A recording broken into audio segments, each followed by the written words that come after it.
충주 사방댐 공사 현장에서 거푸집이 무너져 노동자 2명이 깔렸다 구조됐습니다. 충청북도가 발주한 공사 현장이었습니다. 코로나19 백신 접종 휴가도 양극화 현상을 보이고 있습니다.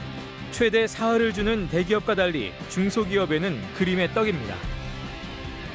인구 9만을 돌파한 진천군이 도농복합시 승격에 한 발 앞으로 다가섰습니다. 제조업과 농업을 동시에 키워 인구를 늘리겠다는 전략입니다. 페트병으로 장신구를 만들고 우산천으로는 앞치마를 만들고 폐품을 전혀 다른 제품으로 탈바꿈시키는 이른바 재활용이 확산되고 있습니다. 여러분 안녕하십니까? 계속해서 충북 소식입니다. 어제 충북 코로나19 발생 현황부터 알아보겠습니다. 신규 발생 확진 환자는 13명입니다.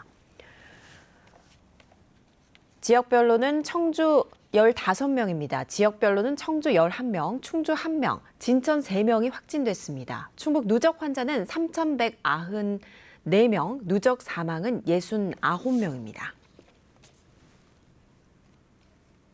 최근 코로나19 잔여 백신과 얀센 백신을 신청해 받는 직장인들이 빠르게 늘면서 백신 휴가에 대한 관심이 높아지고 있는데요.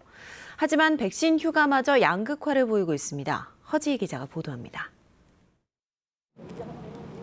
원료 의약품을 생산해 수출하는 충주의 한 중견 제약회사 공장. 이 회사는 이달 1일부터 코로나19 백신 접종자들에게 최대 3일의 유급 휴가를 주고 있습니다. 기본 이틀에 이상 반응이 있으면 하루 추가할 수 있습니다. 발빠른 백신 휴가 도입에 직원들은 반기고 있습니다.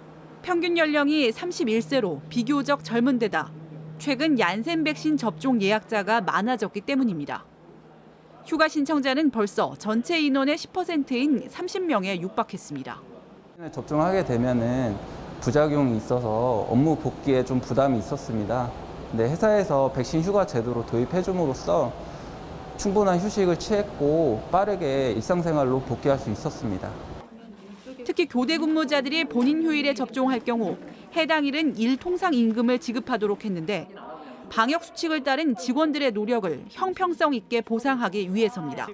코로나19 확산으로 인해서 정부의 방역 대책에 저희가 적극 동참하는 차원에서 먼저 좀 실시하게 됐고요. 그리고 임직원들이 백신 접종에 하는데 회사가 최대한 좀 지원할 수 있고.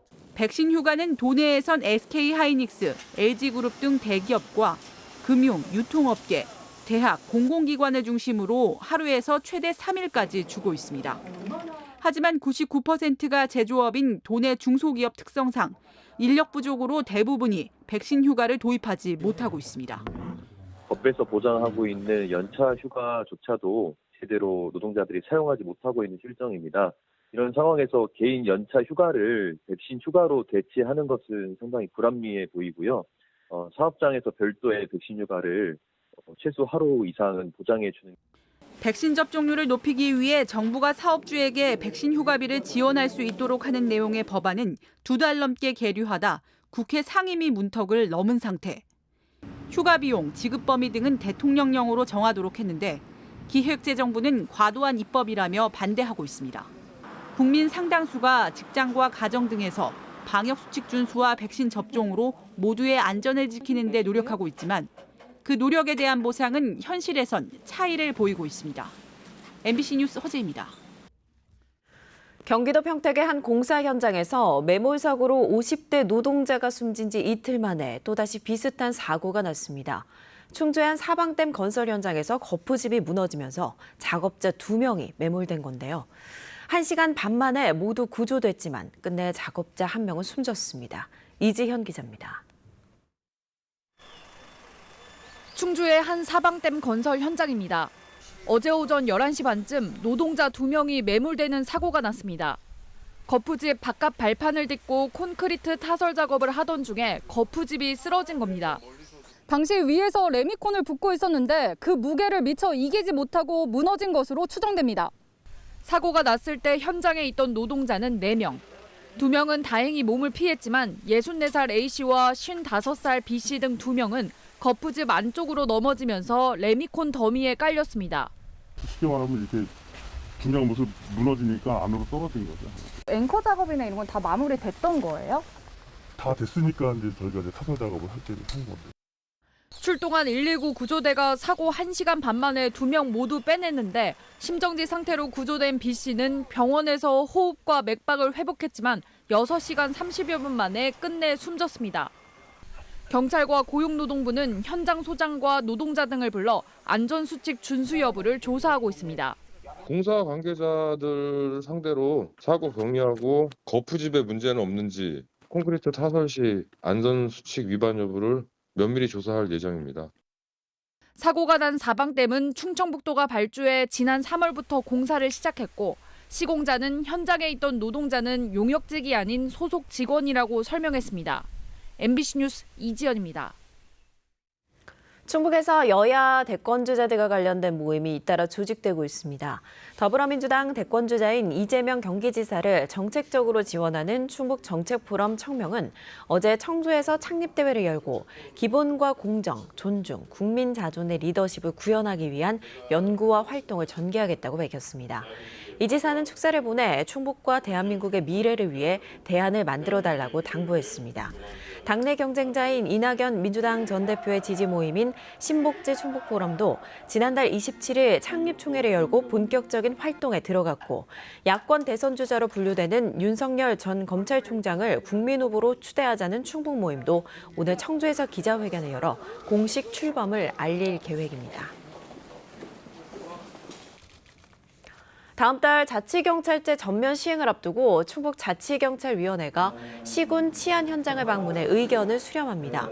충북자치경찰위원회는 어제 충주시와 충주경찰서 방문을 시작으로 오는 24일까지 도내 11개 시군과 12개 경찰서, 산하지구대와 파출소를 방문할 계획입니다.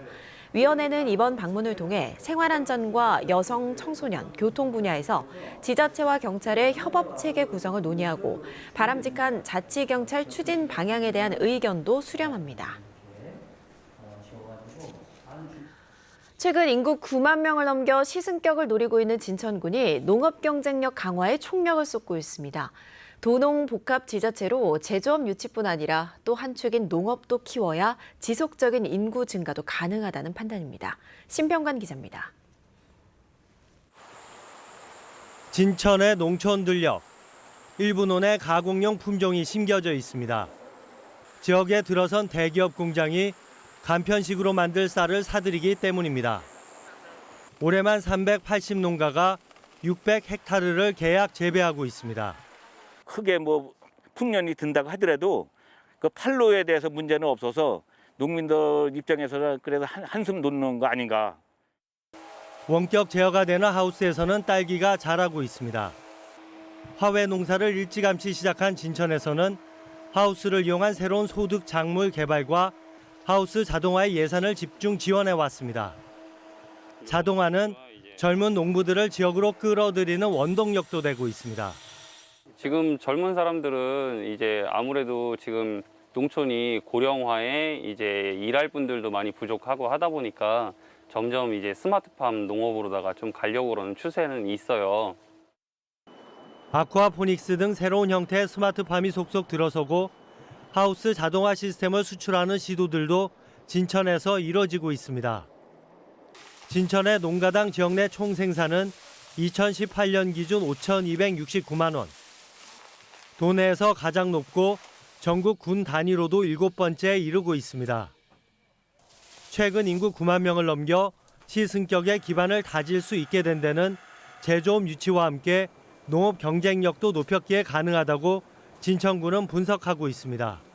우리 진천군은 전체 면적의 18% 정도가 농지로 도농 통합입니다. 따라서 농업은 진천군 산업의 중요한 한 축이면서 또 미래의 성장 산업입니다. 진천군은 오는 2025년까지 농가당 지역 내 총 생산을 7천만 원까지 끌어올려 제조업 등과의 격차를 대폭 줄인다는 계획입니다. 제조업과 농업, 두 마리 토끼를 잡아 도약을 이어가겠다는 진천군의 도전은 계속되고 있습니다. MBC 뉴스 신병관입니다. 3년을 끌어온 충주시와 시의회, 한국수자원공사의 물값 갈등이 마무리됐습니다. 충주시의회는 어제 제257회 정례회 2차 본회의에서 정수비와 연체료 등 충주댐과 관련된 예산 165억 원을 통과시켰습니다. 이로써 지난 2018년 말 충주시의회가 댐 주변 지역 주민 복지를 위해 예산을 전액 삭감하면서 촉발된 정수비 갈등은 일단락됐습니다. 충주시와 시의회, 수자원공사 등은 지난 14일 의회 본회의장에서 충주댐 관련 개발과 관광사업, 복지를 위한 상생협약을 체결했습니다.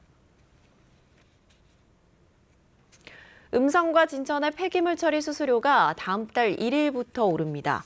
이번 인상은 지난 2019년 6월에 개정된 폐기물 관리 조례에 따른 2차 인상으로 5리터 종량제 봉투는 현행 60원에서 80원으로, 10리터는 250원에서 340원으로, 20리터는 480원에서 640원 등으로 올랐습니다.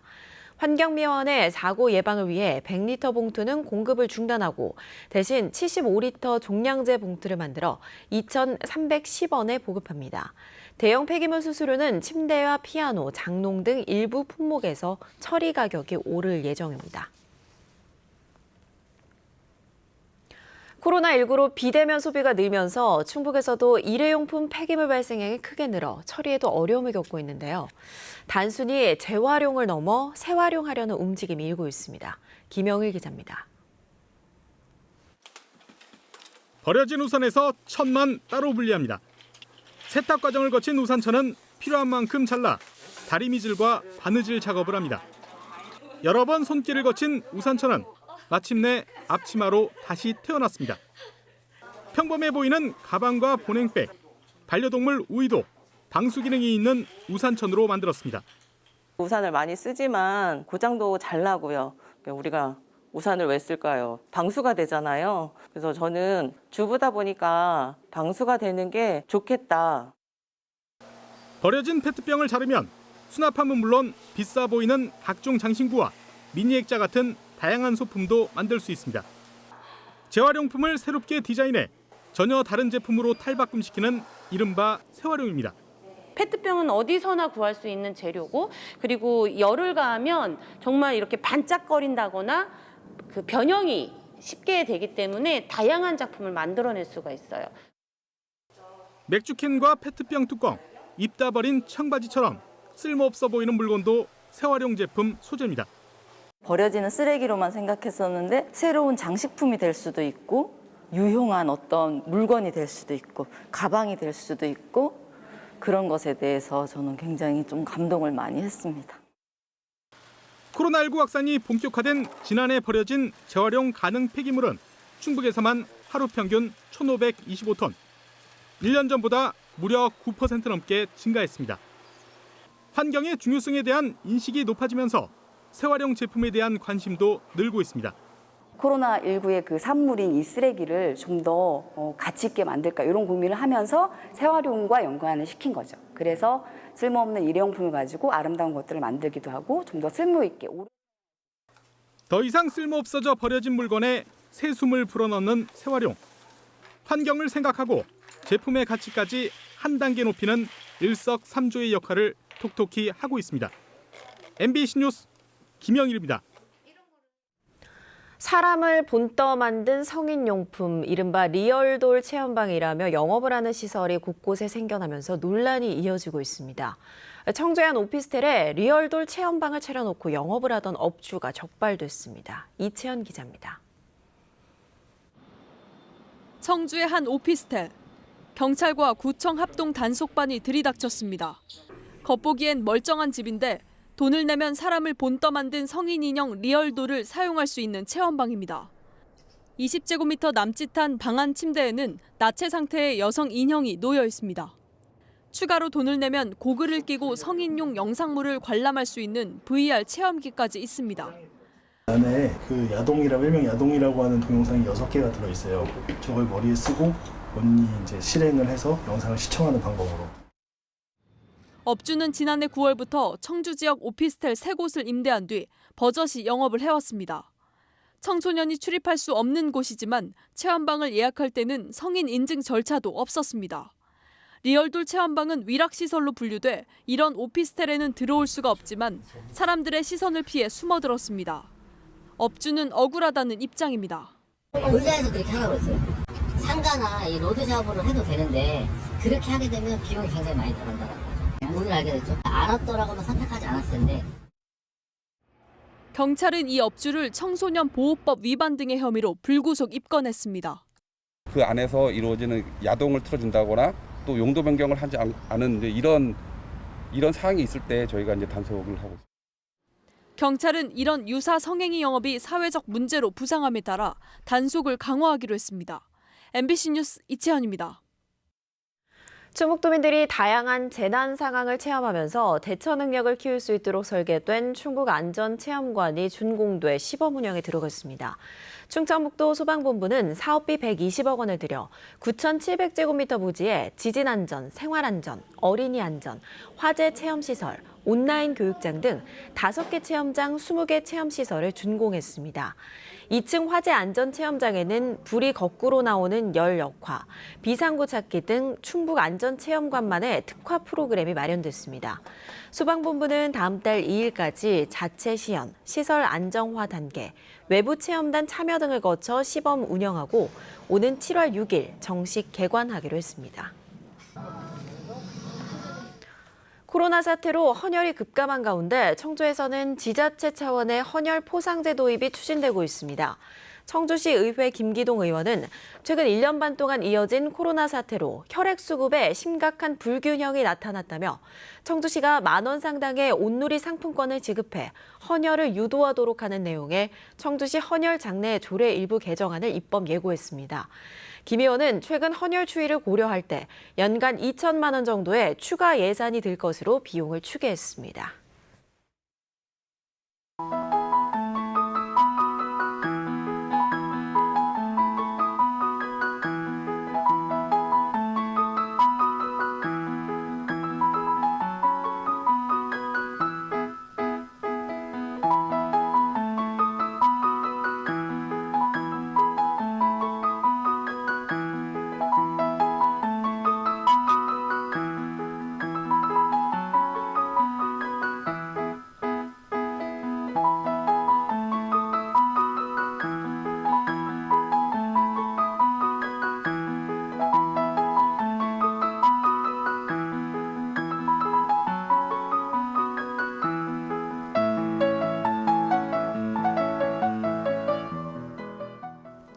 미개통된 스마트폰을 유통업자들에게 빼돌린 휴대전화 대리점 직원이 경찰에 붙잡혔습니다.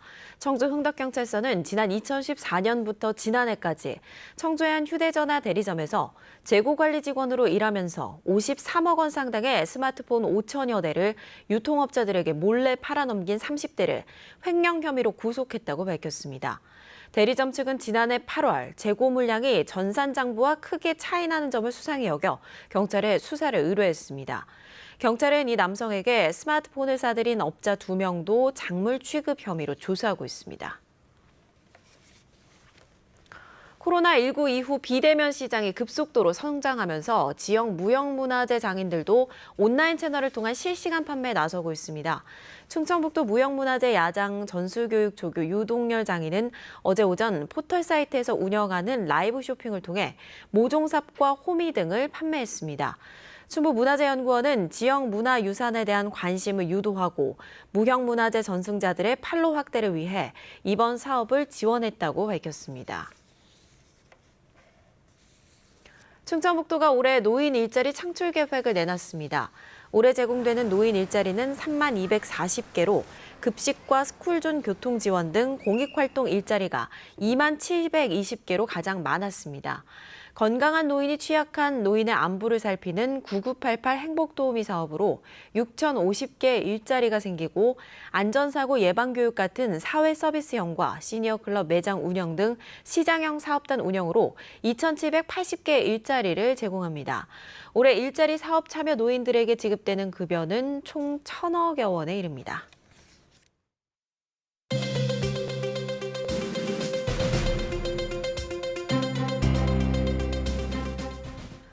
청주시가 글을 배울 기회를 놓친 주민들을 위해 가가호호 찾아가는 한글 교실을 운영합니다. 대상은 교통이 불편하거나 건강상의 문제로 한글 합습장 수업에 참여하기 어려운 노인 20명으로 오는 18일부터 올해 말까지 강사를 가정에 파견해 1:1 맞춤형 수업을 진행합니다. 다만 코로나19 단계별 상황에 따라 대면 수업과 비대면 수업도 병행할 계획입니다. 충주시가 운영하는 생산적 일손 긴급지원반이 호응을 얻고 있습니다. 긴급지원반은 코로나19로 인력난을 겪는 중소기업과 재난재해, 부상, 질병 등으로 어려움을 겪는 소농, 여성, 고령, 장애인, 농가에 인건비 부담 없이 일손을 제공하고 있습니다. 상반기 긴급지원반은 7명 2개조로 휴일도 없이 80여 농가와 기업에서 인력난 해소에 힘을 쏟았습니다. 충주시는 다음 달 말에 하반기 긴급지원반을 모집할 계획입니다. 영동 중심 시가지의 전선 지중화 사업이 모두 마무리됐습니다. 영동구는 지난해 4월부터 진행 중인 군청 회전 교차로에서 구교사거리까지 800m 구간의 전선과 통신선을 땅에 묻는 전선 지중화 사업이 최근 마무리됨에 따라 중심 시가지 5개 구간에 대한 지중화 사업이 모두 완료됐다고 밝혔습니다. 영동구는 또 내년 10월 준공을 목표로 영동철로와 피난민 거리, 계산로 등 3개 구간 2.1km에 대한 전선 지중화 사업도 추진하고 있습니다. 뉴스를 마칩니다. 고맙습니다.